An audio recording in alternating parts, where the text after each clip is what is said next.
ಕ್ಷೇತ್ರದ ಕೊಡಿಗೆಹಳ್ಳಿಯ ಎಸ್ಆರ್ ವಿಶ್ವೇಶ್ವರಯ್ಯ ಬಡಾವಣೆ ಹಾಗೂ ತಣಿಸಂದ್ರ ವಾರ್ಡ್ ವ್ಯಾಪ್ತಿಯ ನಾಗಾವರದ ಮಂಜುನಾಥ ಬಡಾವಣೆಯಲ್ಲಿ 5.50 ಕೋಟಿ ವೆಚ್ಚದಲ್ಲಿ ಚರಂಡಿ ಮತ್ತು ರಸ್ತೆ ಅಭಿವೃದ್ಧಿ ಕಾಮಗಾರಿಗೆ ಕಂದಾಯ ಸಚಿವರಾದ ಸನ್ಮಾನ್ಯ ಶ್ರೀ ಕೃಷ್ಣ ಭೈರೇಗೌಡರವರು ಚಾಲನೆ ನೀಡಿದರು.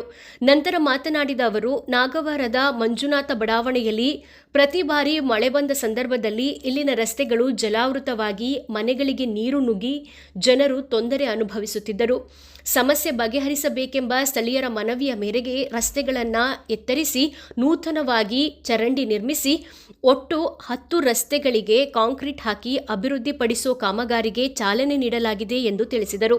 ಕಾಂಗ್ರೆಸ್ ಮುಖಂಡರಾದ Shri NN Srinivasaiah, Shri M Jayagopalagowda, Shri TG Chandru, Thanisandra Manjunath, ನಗರದ ಕಾಂಗ್ರೆಸ್ ಪಕ್ಷದ ಹಿರಿಯ ಮುಖಂಡರಾದ ಶ್ರೀ ಅಬ್ದುಲ್ ಖಾನ್ ರವರು, Palani Venkatesh, K Dileep Kumar, Vishwanath, Anand, TM Srinivas, N Basavaraj, TN Mahesh Kumar, Abdul Khan, Kantharaju, TN Mohan Kumar, BBMP ಸಹಾಯಕ ಇಂಜಿನಿಯರ್ ಸುರೇಶ್ ದೇವತರಾಜ್ ಮತ್ತಿತರರು ಉಪಸ್ಥಿತರಿದ್ದರು.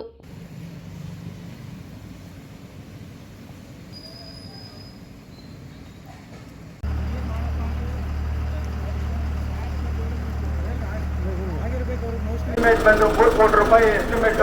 ಯಾಕಂದ್ರೆ ಪ್ರತಿ ವರ್ಷ ಮಳೆ ಬಂದಾಗ ನೀರು ಸೋಲ್ಡ್ ಆಗ್ತಾ ಇತ್ತು.